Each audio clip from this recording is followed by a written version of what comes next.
میں اب گزارش کرنے جا رہا ہوں کل ہند مجلس اتحاد المسلمین اورنگ آباد کے سابق شہر صدر علی جناب شارق نقشبندی صاحب سے یہاں پر آئے اور اپنی بات کو یہاں پر رکھیں۔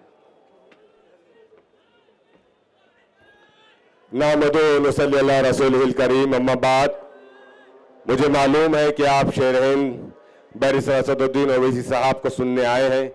میں زیادہ وقت آپ کے درمیان نہیں لوں گا، بس 12 سال پہلے جو درخت مجلس اتحاد المسلمین کا مہاراشٹر میں اورنگ آباد میں لگایا گیا تھا، میری آپ سے درخواست ہے کہ اس درخت کو کبھی کمزور مت ہونے دینا۔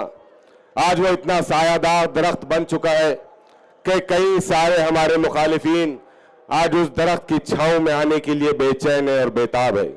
مجلس اتحاد المسلمین کا مزاج یہی ہے کہ وہ اپنے مخالفین کو اپنی آغوش میں لینا جانتی ہے۔ اتنے بڑے دل کے ساتھ اور اتنی وسیع النظری کے ساتھ میرے قائد بیرسٹر اسد الدین اویسی صاحب نے ہر کسی کا استقبال کیا۔ میرے نوجوان دوستوں اور بزرگوں، یہ جو امیدوار آپ کے سامنے آج اسٹیج پر بیٹھے ہیں، یہ کل آپ کی نمائندگی کریں گے۔ انہیں نمائندگی تک پہنچنا نہ دیا جائے، اس کے لیے شہر کے اندر کئی ساری کوششیں ہو رہی ہے۔ کئی سارے لوگ چاہتے ہیں کہ آپ کے اتحاد کے شیرازے کو بکھرا دے۔ کئی سارے لوگ چاہتے ہیں کہ آپ کے متحد ہونے والی طاقت کو بکھیر دے۔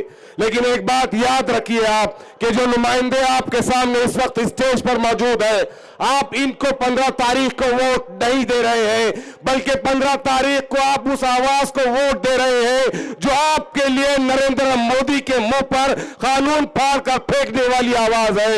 آپ 15 تاریخ کو اس آواز کو ووٹ دے رہے ہیں جو ٹرپل طلاق کے خلاف آواز اٹھاتی ہے۔ آپ 15 تاریخ کو اس آواز کو ووٹ دے رہے ہیں جو وقف قانون کے خلاف سب سے زیادہ مضبوطی سے آواز اٹھاتی ہے۔ تو یاد رکھیے کہ مجلس اتحاد المسلمین کی ہماری اس قیادت کو شرمندہ مت ہونے دیجیے۔ آج کئی مخالفین ہمارے اس درخت کو، ہمارے اس مضبوط اتحاد کو بکھیرنے کی اور توڑنے کی کوشش کر رہے ہیں، لیکن خدا کے لیے میں آپ سے ہاتھ جوڑ کر درخواست کرتا ہوں، میرا خدا جانتا ہے کہ اس کے اندر کوئی سیاسی مفاد نہیں ہے، اس کے اندر ایک ہی مفاد ہے اور ایک ہی سوچ ہے کہ میرا اور آپ کا، میرے اور آپ کے بچوں کے مستقبل کو ہم بہتر بنا سکے، اور وہ اس وقت بہتر ہوگا جب ہم اپنی پولیٹیکل قیادت کو مضبوط کریں گے۔ وہ مستقبل اس وقت بہتر ہوگا جب اورنگ آباد مہانگر پالیکا میں آپ کے علاقے کے لیے جانے والے فیصلوں میں ہم اپنے حق کی بات کریں، حق مانگنے کی کوشش کریں، اور اگر حق نہیں ملتا ہے تو حق چھیننے کے لیے تیار ہو جائے۔ یاد رکھیے کہ اس سے پہلے سابقہ میں کچھ غلطیاں ہم سے ہوئی ہوگی، اس کے لیے میں آپ سے معافی چاہتا ہوں، لیکن ایک اور بات آپ کو بتا دوں کہ جو نمائندے اورنگ آباد مہانگر پالیکا میں چن کے جانے والے ہیں، ہر 3 ماہ کے بعد انشاءاللہ دارالسلام حیدرآباد بلا کر ان سے پوچھ تاچھ کی جائے گی، ان سے پوچھا جائے گا کہ بتاؤ کون سے فنڈز منظور کیے گئے اور کون سے فنڈز منظور نہیں کیے گئے۔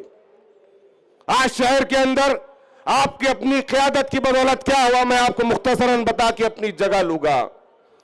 شہر کے اندر ترقیاتی کام ہوئے ہیں، یہ تو میں مانتا ہوں اور آپ بھی جانتے ہیں، لیکن ایک جذبہ، ایک سوچ اور ایک ولولہ جو آپ کے اور میرے دلوں کے اندر پیدا کیا ہے، وہ بیرسٹر اسد الدین اویسی صاحب نے پیدا کیا ہے کہ اب ہم بھی اس ملک کے اندر لیڈر بننا چاہتے ہیں۔ ہم چاہتے ہیں کہ جیسے دوسری قوموں کے بچے تعلیم حاصل کریں، اس ملک اور اس شہر کے بچے بھی تعلیم حاصل کریں۔ میرے نوجوان دوستوں اور بزرگوں، RSS اور بجرنگ دل اور BJP کا ایک ہی ایجنڈا ہے کہ وہ آپ کو ذہنی طور پر غلام بنائے رکھنا چاہتے تھے، لیکن اللہ رب العزت کا احسان و کریم ہے کہ جس نے بیرسٹر اسد صاحب کو اورنگ آباد کی طرف دیکھنے کی ہدایت دی، اور آج الحمدللہ ہم اپنے تشخص کے ساتھ اس شہر کے اندر زندگی گزار رہے ہیں۔ آپ کو معلوم ہے کہ آپ کی قیادت نہیں تھی تو 8 سال تک آپ کی پردھان منتری آواس یوجنا کی فائلیں دھول کھا رہی تھی۔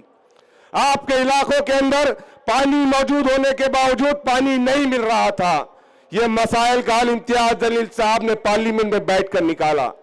آج 10,000 سے زائد مکانات پردھان منتری آواس یوجنا کے منظور کیے جا چکے ہیں۔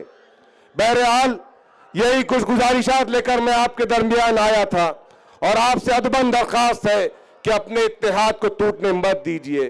حالانکہ یہ بات اسٹیج سے نہیں کہنا چاہیے, میری تربیت میرے قائد کے سامنے کہنے کی نہیں ہے, لیکن صدر محترم بہت سارے لوگ سماج میں اور اس وقت مارکیٹ میں مانجا لے کر اترے ہوئے ہیں. مانجا تو 15 تاریخ کو ہم ایسا کرتے ہیں, مانجے کی چرخیاں لے لیتے ہیں اور آسمان میں پتنگ مجلس اتحاد المسلمین کا اڑائیں گے انشاءاللہ.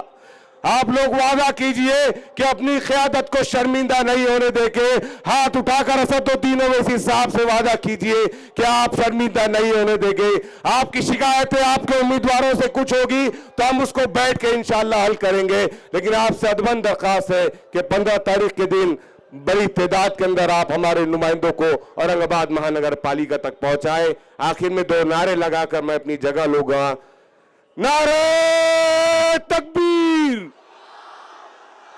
نعرہ تکبیر. معلوم ہونا چاہیے ہم نان خلیے والے ہیں, نان خلیے والے ہیں. تیرا میرا رشتہ کیا, تیرا میرا رشتہ کیا. بہت بہت شکریہ.